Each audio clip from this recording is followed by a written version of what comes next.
I'm just back from a road trip through Montenegro down to Dubrovnik. We hired a car and drove down from northern Montenegro down to the south. Montenegro sort of feels like two countries.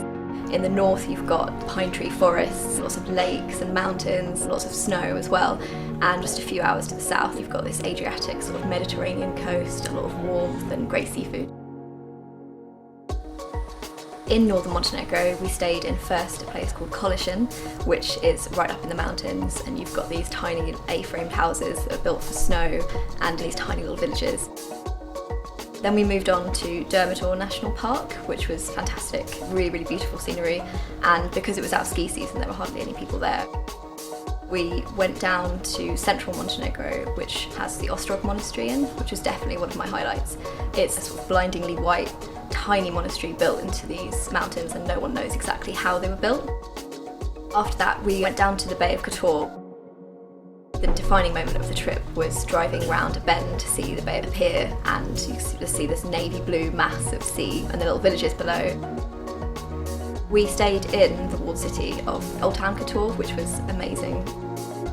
It was quite bustling and quite busy in comparison to the villages, which was great. And also one thing I would recommend is climbing the old battlements in the morning before all the crowds get there.